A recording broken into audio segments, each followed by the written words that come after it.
Huyệt phụ phân BL41.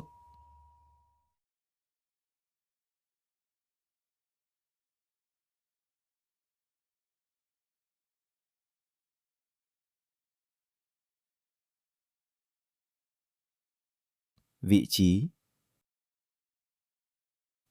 Huyệt phụ phân BL41 nằm ngang mức bờ dưới ngõm gai T2, tương ứng vùng khe T2, T3.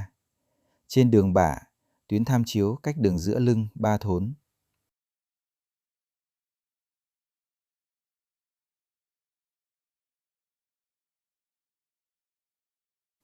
Cách lấy huyệt.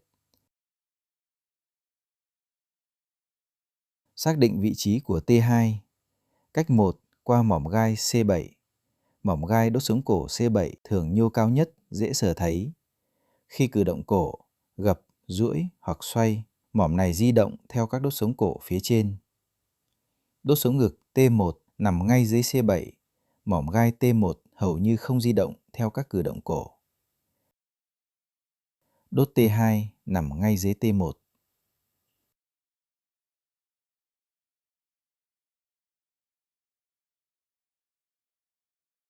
Cách 2. Qua bả vai.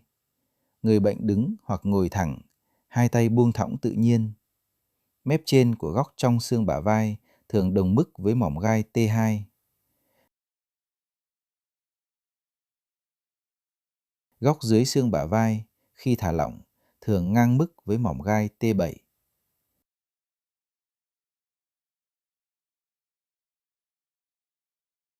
Từ mốc T7, đếm ngược lên để xác định T2 và T3.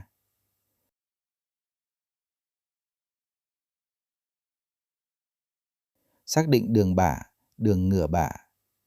Theo quy ước, khoảng cách từ đường giữa lưng, đốc mạch đến bờ trong xương bả vai là 3 thốn.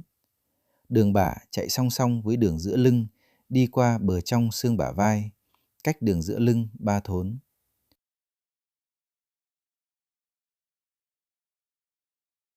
Đường nửa bả cũng chạy song song với đường giữa lưng, nằm ở nửa khoảng cách từ đường giữa lưng đến bờ trong của xương bả vai, tương ứng 1,5 thốn.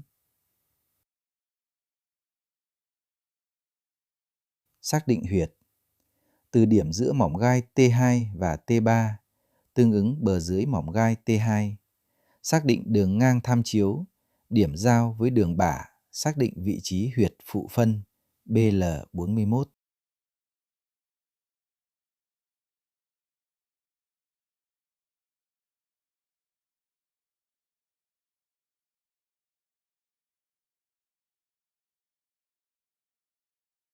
Neo điểm.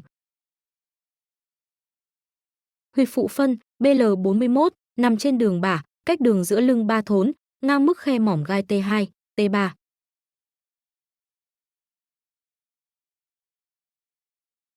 Cùng ngang, huyệt phong môn BL12 nằm trên đường nửa bả, cách đường giữa lưng 1,5 thốn, cùng mức khe mỏm gai T2, T3.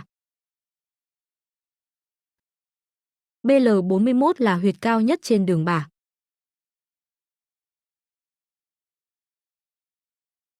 Phía dưới, huyệt phách hộ BL42 nằm trên cùng đường bả, ngang mức khe mỏm gai T3, T4, thấp hơn huyệt phụ phân BL41, một khe mỏm gai.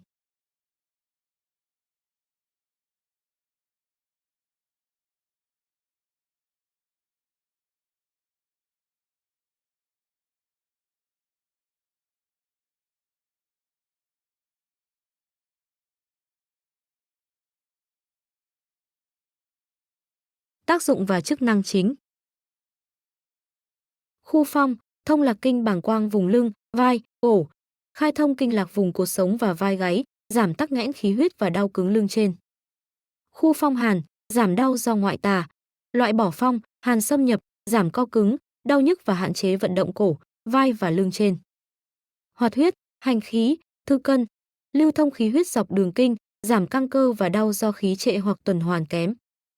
Thư giãn cơ vùng vai, cổ, chi trên, giảm tê bì, nặng nề và căng cứng vai, cánh tay và khuỷu tay, cải thiện biên độ vận động. Cải thiện linh hoạt vận động vùng thân trên, phục hồi chức năng vận động, tăng độ mềm dẻo cơ, cân vùng cổ, vai và lưng trên.